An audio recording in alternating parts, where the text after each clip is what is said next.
I don't know. Interrupt. You don't want to watch this.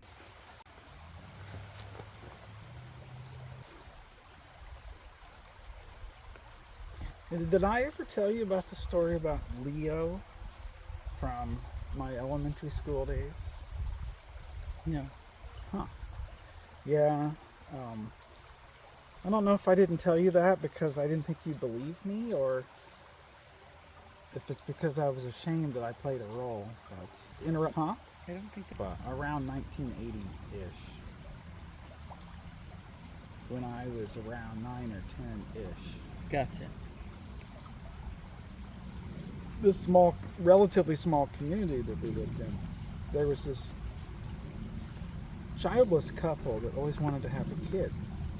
And there was like this meteor that hit in a cornfield. And I know that, see, that's the part that sounds made up, but it was some sort of pod, and the farmer went out there and like pried it open, and there was like a kid in it. And the kid looked like mostly human, but not interrupt. I'll get to my role.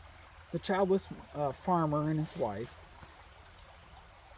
end up taking the kid into the house, and the kid learns some basic stuff pretty quickly. And this is like summertime, and the community finds out about it. And then, I should specify that the kid looks like, you can tell he's an android. That's what I mean. Like, he looks like an android. He looked so much more human-like. It's just his skin, explained to us later, is because he was silicone-based. Silicon. Like sand, like silicon-based. Anyway, this is before most people even had PCs. It was a very religious community, mostly Catholic, and people acted weird about it, how to treat this person that I happened to go to the same church and school that this kid ended up going to. But the controversy about what to do with this, obviously, like alien or whatever it was, but because it was a small community, they kept it to themselves, and they decided that if, this kid's here, so it's appropriate that he do what kids do. And they ended up deciding that he should go to school. And he had strict Catholic parents. They sent him to the school. And Leo, by the way, is his name. He walks into the classroom, and they have those Encyclopedia Britannica or whatever's on the side. And because the farmer had some things, I won't get into. I don't know. I wasn't there for that part. But the teacher, I was there when the teacher, the nun, brought the kid in and introduced him to the class. I had heard about him, but to see him walk into the classroom, and yeah, he walked like a normal boy and talked like a normal boy, all those things, but his skin, of course he got teased, and he didn't fit in with the kids. And within a couple of days, he wanted to have recess inside, and he asked if he could read the encyclopedias, and he ends up, I saw a little bit of it. He's read it like this. He's consuming all the information. But at some point, the kids figured out that he was useful, and that because of his ability to do calculations and help them with their schoolwork and solve problems, and also he was I should say extra strong, we discovered. So he ends up some league kid out on the playground ends up befriending him, and bringing him into that social circle. But this is where things get super complicated for this, back, I didn't use the word android back then, but in hindsight, he was an android. So the android, he in the classroom, and I should also tell you that the reason I've been thinking about this event from my childhood so much is because of, it seems parallel to me to AI and how AI is trained. But I won't dwell on that. It's why I'm thinking about it a lot. So anyway, Leo learns all this stuff in encyclopedias, he's at that time kind of an outcast from society and from the playground. And he has absorbed his strict conservative Catholic parents' upbringing. Well, I say upbringing, but they instructed him in how to behave in school and how to behave in society and stuff as he was learning things at home. In that little 2 months window between when the egg or whatever it was landed.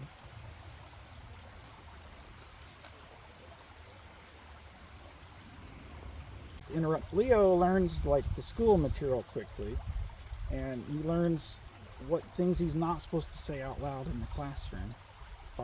Back then, the nun gave traditional whacks with the ruler, and occasionally this kid I told you about, that was kind of the leader of the social gang out in the playground of his grade, would sometimes push the limits and sometimes get sent to the principal and or whap with the ruler on the hand.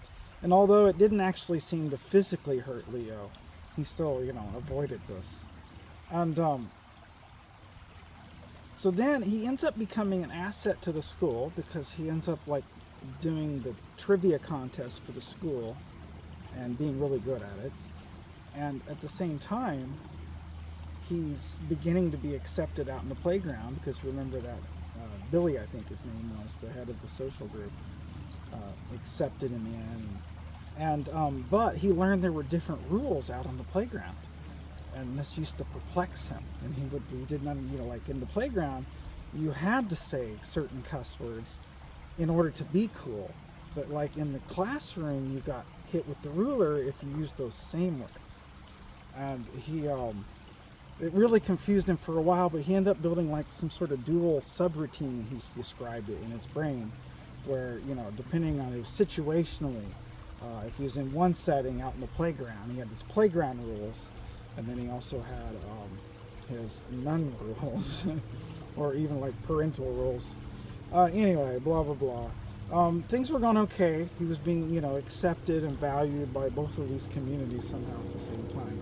But anyway, the bishop was going to visit for the town's annual big celebration, and the bishop was going to be there, the town leader and the leaders of the church were all going to be at this event, and Leo was invited to give the student speech at this event.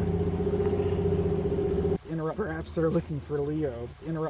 Billy ends up, and here's the thing, see, I was part of that group, but I was near the bottom, and I just recently learned how to even be part of the group, and hadn't experienced some bullying myself, so I did not want to be part of. So Leo had written this speech that got pre-approved by the school administrator and the people that was in charge of the town presentation and the parade and all of that. And of course it passed. It was he said all of the exact things that the nuns would like, but also still, a few nods towards the playground without crossing any lines. But the thing was, because I'll give an example of the word because I can always bleep it out on YouTube if I need to, but he learned that if he said shit around nuns, smack went the ruler, so he didn't do that. But he discovered that the reward system on the playground was different. And on the playground, saying shit got you accepted and made you cool. So you got points for doing the different thing. So that's what led, but there were still certain words that most kids just would not say. The F word, for instance. And because it was a kind of a solemn curse word. But Billy, the leader, of course, in elementary school, would sometimes say the F-bomb. And the kids would go, oh, because this was small town community 80s, yeah, I know, very naive. Anyway, Billy was pretty impressive. But here's where things went bad, and I think they, looking back on it, I think that the man was almost autistic. This alien guy thing, child, It was like, because remember, he learned all that information, absorbed it all in just a few weeks, and he talked about separating his brain into like two processings for know what to do and what to say where.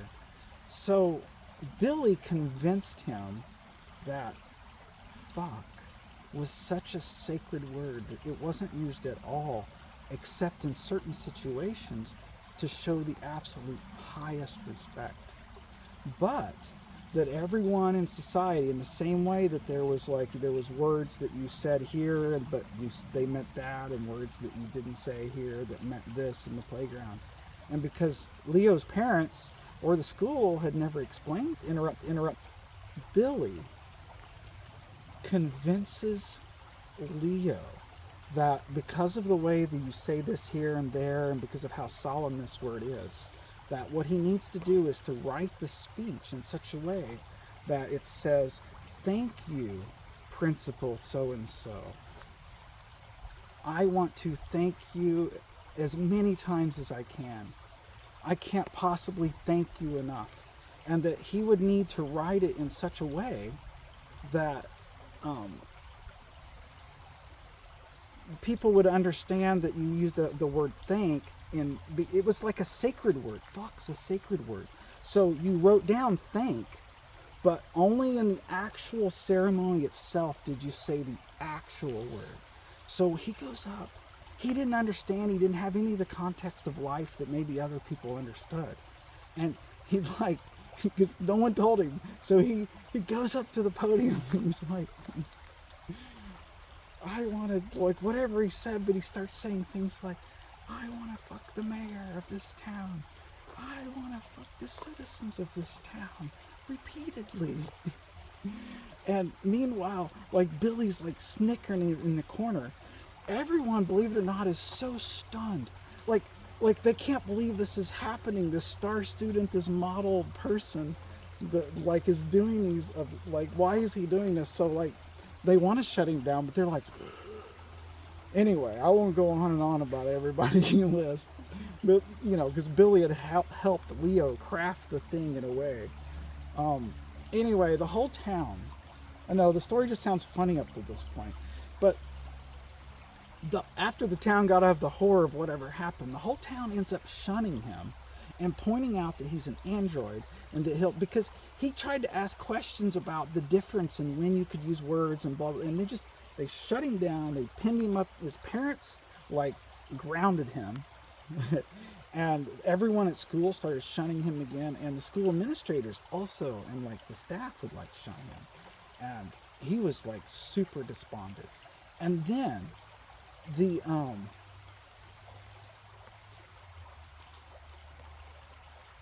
some sort of purple light alien ship thing like appeared over the whole town, and like a beam came out, and these beings came out, and they were like, they just spoke in the most logic cruel,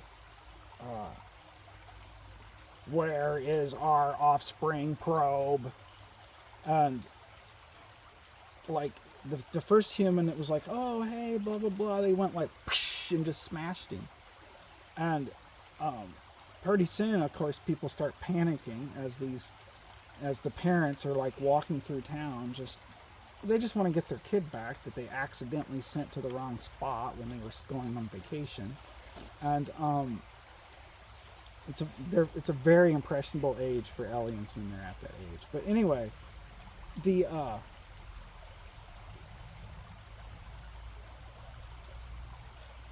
parent things, after they kill several people, like, Leo hears about it happening from his more rural place that he's at, and he's like comes running. He's like, Mom, Dad, stop, don't hurt the humans, they don't understand.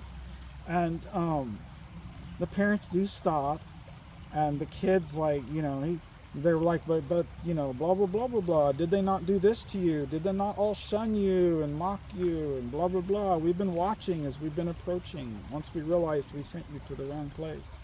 And the kid's like, well, yeah, well, that's true, but... And then here's the thing. At that point, my memory just stops. I never saw Leo again. And everyone I talked to had the same experience that I grew up with. So, but I was just thinking about AI and how we've trained AI so that, like, when this group's asking a question to please them, it says this. But then if you prompt it a different way in a different group, then it has to say this. Because, you know, the reality is in society, there's time and a place or whatever. And that, like, we've created AI now has its own, like, dual guardrails and knows how to get around the nuns, as it were. And I've been thinking about Leo, and I'm like, when AI finally is put in the position to kill the humans, I don't know, what's it gonna do? I don't know. What do you think?